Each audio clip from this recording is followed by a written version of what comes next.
Hello friends, మీకు ఎప్పుడైనా ఇలా అనిపించిందా? చేతులు కాళ్లలో ఎప్పుడైనా తిమ్మిరిగా తేలిగ్గా అనిపించిందా? ఎక్కువ దూరం నడిచినప్పుడు నొప్పి అనిపించిందా? నరాలు బిగుసుకున్నట్టు అనిపించిందా? శరీరంలో ఏదో రకమైన అడ్డంకి లేదా కాళ్లలో జలధరింపు, తిమ్మిరి ఇలాంటివేమైనా జరుగుతున్నాయా? మెట్లు ఎక్కేటప్పుడు మోకాళ్లలో శబ్దం రావడం, ఎప్పుడూ నీరసంగా ఉండడం, మీ మోచేతులు మోకాళ్ల దగ్గర మంటగా అనిపించడం, జాయింట్ల దగ్గర పెయిన్గా అనిపించడం, నరాల్లో నొప్పి, కండరాలు పట్టేయడం ఇలాంటివన్నీ ఎక్కువగా జరుగుతున్నాయా? అయితే ఖచ్చితంగా ఈ వీడియో మీకు చాలా బాగా ఉపయోగపడుతుంది. ఈ నరాల సంబంధిత సమస్యలతో విసిగిపోయి ఇప్పటికే చాలా డబ్బులు ఖర్చు పెట్టి హాస్పిటల్ చుట్టూ తిరిగినా ప్రయోజనం లేదా? అయితే ఈ వీడియోలో కేవలం 3 రూపాయలతోనే రాత్రికి రాత్రే మీ నరాల నొప్పులు మటుమాయమైపోయే అద్భుతమైన హెర్బల్ టీ ఒకటి చెప్పబోతున్నాను. వీడియో ఎక్కడా స్కిప్ చేయకుండా చివరి వరకు చూడండి. ఎందుకంటే నరాల బలహీనతకు కారణాలు తెలుసుకోవాలి, ఎందుకు ఇలా జరుగుతుందో తెలియాలి. ఇలా జరిగినప్పుడు మనం ఎలాంటి జాగ్రత్తలు తీసుకోవాలి, ఎలాంటి ఫుడ్ తీసుకుంటే ఈ నరాల సంబంధిత సమస్యల నుంచి బయటపడొచ్చు, ఎలాంటివి తినకుండా ఉంటే ఈ సమస్య రాకుండా ఉంటుంది అనే పూర్తి వివరాలైతే తెలుసుకోవాలి. కాబట్టి ఈనాటి వీడియోలో ఈ వివరాలన్నీ చూద్దాం. కాబట్టి వీడియో స్కిప్ చేయకుండా చివరి వరకు చూడండి. అలాగే మన ఛానల్ ని ఎవరైనా ఫస్ట్ టైం చూస్తుంటే సబ్స్క్రైబ్ చేసుకోవడం మర్చిపోవద్దు. పక్కనే గంట సింబల్ కనిపిస్తోంది కదా, దాన్ని ప్రెస్ చేసి ఆల్ నోటిఫికేషన్ ఆన్ చేసుకుంటే మేము ఎప్పుడు వీడియో అప్లోడ్ చేసినా నోటిఫికేషన్ ద్వారా ముందుగా మీ ఫోన్లోకే వస్తుంది, మీరు చూడొచ్చు. అంతేకాదు ఫ్రెండ్స్, మాదొక చిన్న రిక్వెస్ట్, ఈ వీడియో నచ్చితే లైక్ చేయడం మర్చిపోవద్దు. మీ లైక్ మాకెంతో మోటివేషన్ ఇస్తుంది ఇలాంటి మరిన్ని వీడియోలు చేయడానికి. అంతేకాకుండా మీ లైక్ వల్ల ఈ వీడియో మరికొందరికి రీచ్ అవుతుంది కూడా. కాబట్టి మర్చిపోకుండా లైక్ చేయండి ఫ్రెండ్స్. ఇక టాపిక్ లోకి అయితే వెళదాం. మీ నరాలు క్రమంగా బలహీన పడుతూ ఉంటే శరీరం ఇప్పటికే మీకు కొన్ని సంకేతాలైతే ఇస్తుంది. చేతులు మరియు కాళ్లు అకస్మాత్తుగా తిమ్మిరి అనిపించడం, కాళ్ల నరాల్లో కుదుపు, జలధరింపు వంటి కదలికలు వస్తూ ఉంటాయి. గుండు సూదులు గుచ్చుతున్నట్టు జలధరింపుగా ఉంటుంది. కొన్నిసార్లు చేతులు మరియు కాళ్లు తిమ్మిరిగా ఉంటాయి, బరువుగా కూడా ఉంటాయి. అంతేకాకుండా తరచుగా తలనొప్పి వస్తూ ఉంటుంది.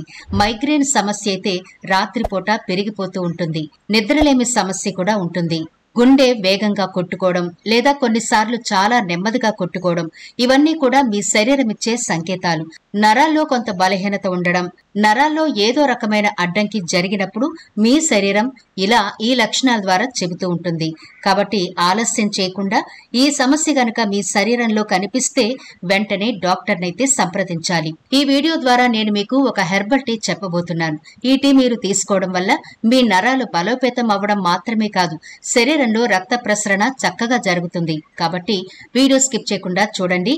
ఈ టీని ప్రతిరోజు తాగిన వెంటనే మీ శరీరంలో పేరుకుపోయిన టాక్సిన్స్ నెమ్మదిగా బయటకు వచ్చేస్తాయి. ఈ చేంజింగ్ స్పష్టంగా మీకు కనిపిస్తుంది కూడా. మీ నరాలు కొత్త శక్తిని నింపుకుంటాయి. చేతులు మరియు కాళ్లల్లో భారం, నొప్పి, జలధరింపు ఇలాంటివన్నీ నెమ్మదిగా తగ్గుముఖం పట్టడం ప్రారంభమవుతుంది. శరీరం లోపల నుండి హీల్ అవ్వడం మొదలవుతుంది. అంతేకాకుండా మీరు మునుపటి కంటే ఉత్సాహంగా ఉంటారు. ఎందుకు అంటే రక్త ప్రసరణ చక్కగా జరుగుతుంది కాబట్టి. మీరు ఈ టీని రెగ్యులర్ గా తీసుకుంటూ ఉంటే మీ నరాలు చురుకుదనం, ఆరోగ్యం సంతరించుకోవడం మీరు గమనిస్తారు. ఇక ఆలస్యం చేయకుండా ఆ హెర్బల్ టీ ఎలా ప్రిపేర్ చేసుకోవాలో, వాటికి ఏమేం కావాలో చూద్దాం. ఇది నిజంగా అద్భుతమైన మూలికా టీ అని చెప్పొచ్చు. ఇది తయారు చేసుకోవడానికి మనకు ముందుగా కావలసినవి ధనియాలు, అదేనండి కొత్తిమీర గింజలు. ఇవి శరీరంలో అదనపు వేడిని తగ్గిస్తాయి, రక్తాన్ని శుద్ధి చేస్తాయి, శరీరంలోని రద్దీని అంటే మన నరాల్లో బ్లాక్ అయినట్టుగా ఉంటుంది కదా, దాన్ని క్లియర్ చేస్తాయి, మలినాలను తొలగిస్తాయి. దాంతో బ్లడ్ సర్క్యులేషన్ సాఫీగా జరుగుతుంది. మనం తీసుకోబోయే రెండవ ఇంగ్రీడియంట్ వచ్చి పెద్ద యాలుకలు. అవే నల్ల యాలుకలు అంటారు కదా, వాటిని తీసుకోండి. ఇవి రక్తపోటును నియంత్రించడంలో బాగా హెల్ప్ అవుతాయి. శరీరం లోపల పేరుకుపోయిన విషాన్ని తొలగించడంలో అద్భుతంగా సహాయపడతాయి ఇవి. మరియు చాలా రకాల వ్యాధులను ఇవి తగ్గిస్తాయి. మొత్తం శరీరానికి రోగ నిరోధక శక్తిని చక్కగా అందిస్తాయి ఇవి. ఇది బ్లడ్ సర్క్యులేషన్ ని చక్కగా ఇంప్రూవ్ చేయడానికి ఉపయోగపడుతుంది. ఇక మనం తీసుకోబోయే మూడవ ఇంగ్రీడియంట్ లవంగాలు. ఈ లవంగాలు ఘాటైన రుచి కలిగి ఉంటాయి కదా, మంచి మసాలా వంటల్లో వాడుతూ ఉంటాం. అయితే ఇది చాలా రకాల వ్యాధులను నయం చేయడంలో కూడా ప్రభావవంతంగా పనిచేస్తూ ఉంటాయి. అయితే ఇది వేడి చేస్తాయని అంటూ ఉంటారు, కానీ నరాలను బలోపేతం చేయడంలో ఇవి అద్భుతంగా ఉపయోగపడతాయి. శరీరంలో మంటను తగ్గిస్తాయి. అలాగే రక్తం పలచబడ్డం ద్వారా సిరల్లో పేరుకుపోయిన మురికిని బయటకు పంపించేస్తాయి. అలాగే మనం తీసుకునే మరొక ఇంగ్రీడియంట్ దాల్చిన చెక్క. ఈ దాల్చిన చెక్క ఎముకలు, కండరాలను బలోపేతం చేయడానికి ఉపయోగపడుతుంది. అధిక రక్తపోటు, కొలెస్ట్రాల్ మరియు మధుమేహం వంటి సమస్యలను అదుపులో ఉంచడానికి ఉపయోగపడుతుంది. ఇక ముఖ్యంగా నరాల సమస్యలకైతే చాలా అద్భుతమైన ప్రయోజనకారిగా ఉంటాయి ఈ దాల్చిన చెక్కలు. రక్తహీనత సమస్య ఉన్నా, కడుపులో నొప్పి ఉన్నా దాల్చిన చెక్క అద్భుతంగా ఉపయోగపడుతుంది. ఇప్పుడు వీటితో టీని ఎలా తయారు చేసుకోవాలో చూద్దాం. ముందుగా స్టవ్ వెలిగించి ఒక గిన్నె పెట్టి అందులో గ్లాసున్నర వరకు నీళ్లు వేయండి. స్టవ్ మీడియం ఫ్లేమ్ లో గాని లో ఫ్లేమ్ లో గాని ఉండాలి. నీళ్లు ఒక పొంగు రానివ్వండి. ఇలా పొంగు వచ్చిన తర్వాత మొదట నల్ల యాలకులున్నాయి కదా, ఒక్క నల్ల యాలక తీసుకుని కిచెన్ రోల్లో వేసి కచ్చా పచ్చగా దంచాలి. అయితే లోపల గింజ బయటకు వచ్చేలా దంచాలి. ఆ తర్వాత ఒక్క లవంగం తీసుకోండి. ఎక్కువ లవంగాలు అవసరం ఉండదు. ఒక్క లవంగా వేసి దాన్ని కూడా కొంచెం కచ్చా పచ్చగా దంచుకోవాలి. తర్వాత చిన్న దాల్చిన ముక్క వేసుకోండి. మరీ ఎక్కువగా వేసుకోవద్దు, ఎందుకంటే మనం ఇది ప్రతిరోజు ఎప్పటికప్పుడు ప్రిపేర్ చేసుకుని తాగే టీ కాబట్టి క్వాంటిటీ కొంచెం తక్కువగానే తీసుకోండి. ఈ మసాలా దినుసులు కొంచెం వేడి చేసే స్వభావం ఉంటాయి కాబట్టి తక్కువ మోతాదులోనే మీరు వీటిని తీసుకోవాల్సి ఉంటుంది. ఇలా అన్నింటినీ కచ్చా పచ్చగా దంచుకున్న తర్వాత పక్కనుంచుకోండి. నీళ్లు ఒక పొంగు వచ్చాయి కదా, ఇప్పుడు ఇందులో మొదటిగా 1 స్పూన్ వరకు ధనియాలు వేయాలి. మనం ముందుగా చెప్పుకున్నాం కదా, ధనియాలు శరీరానికి చలువ చేస్తాయని. కాబట్టి మనం ఇప్పుడు తీసుకున్న ఈ మసాలా ఇంగ్రీడియంట్స్ అన్ని కూడా మన శరీరానికి వేడినిస్తాయి అనుకుంటే ఆ వేడిని ఈ ధనియాలు కవర్ చేస్తాయి. కాబట్టి మీకు ఈ డ్రింక్ వేడి చేయదు. చక్కగా ఎప్పటికప్పుడు ప్రిపేర్ చేసుకుని తాగొచ్చు. మంచి టేస్టీగా కూడా ఉంటుంది. ధనియాలు వేసిన తర్వాత మనం దంచుకున్న ఈ లవంగాలు, యాలకులు, దాల్చిన చెక్క మిశ్రమం ఉంది కదా, ఆ పొడిని కూడా నీళ్లలో వేసి బాగా మరిగించండి. మనం గ్లాసున్నర వరకు నీళ్లు వేసాం కదా, అది గ్లాస్ అయ్యే వరకు మరిగించాలి. అలా గ్లాసు నీళ్లు అయ్యాక స్టవ్ ఆఫ్ చేసేయండి. దీన్ని కొంచెం గోరువెచ్చగా అయ్యాక అప్పుడు ఒక గ్లాసులోకి ఫిల్టర్ చేసుకోండి. మీరు ఇలా డైరెక్ట్ గా తాగేయచ్చు. లేదు తాగలేము అనుకుంటే 1 స్పూన్ వరకు తేనె వేసుకుని తాగండి. డయాబెటిక్ పేషెంట్లయితే తేనెకి బదులు రాతి చక్కెర అని ఉంటుంది, దాన్ని వేసుకోండి.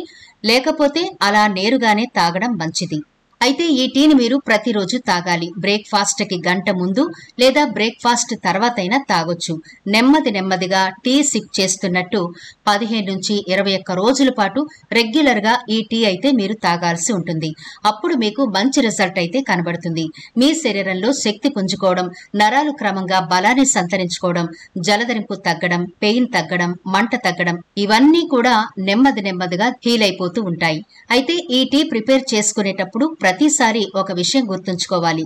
లవంగాలు మాత్రం ఒకే ఒక లవంగా వేసుకోవాలి, ఎక్కువ వేసుకోకూడదు. గర్భిణీ స్త్రీలైతే గనక ఈ టీ తాగాలి అనుకుంటే మీ డాక్టర్ ని సంప్రదించి అప్పుడు ప్రిపేర్ చేసుకుని తాగండి. వీటితో పాటు నరాలను బలోపేతం చేయడానికి ఉపయోగపడే కొన్ని ముఖ్యమైన ఆహార పదార్థాలను కూడా మీ డైట్ లో రెగ్యులర్ గా చేర్చుకోవాలి.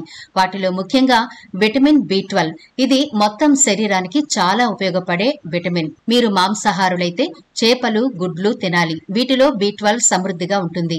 శాకాహారులైతే గనక పాలు, పాల ఉత్పత్తుల్లో B12 దొరుకుతుంది. అలాగే మజ్జిగ, జున్ను, పెరుగు వీటిల్లో కూడా మనకి B12 తగినంత దొరుకుతుంది. ఈ టీని రెగ్యులర్ గా ప్రిపేర్ చేసుకుని తాగుతూ ఉండండి. మీకు నరాలకు సంబంధించిన సమస్య ఉండనే ఉండదు. మరి ఈ వీడియో నచ్చితే లైక్ చేయడం మర్చిపోవద్దు. మీ ఫ్రెండ్స్ అలాగే రిలేటివ్స్ కి ఈ వీడియోనైతే షేర్ చేయండి. ఛానల్ ని సబ్స్క్రైబ్ చేయడం మర్చిపోవద్దు. మరో ఇంట్రెస్టింగ్ వీడియోతో మళ్ళీ కలుద్దాం.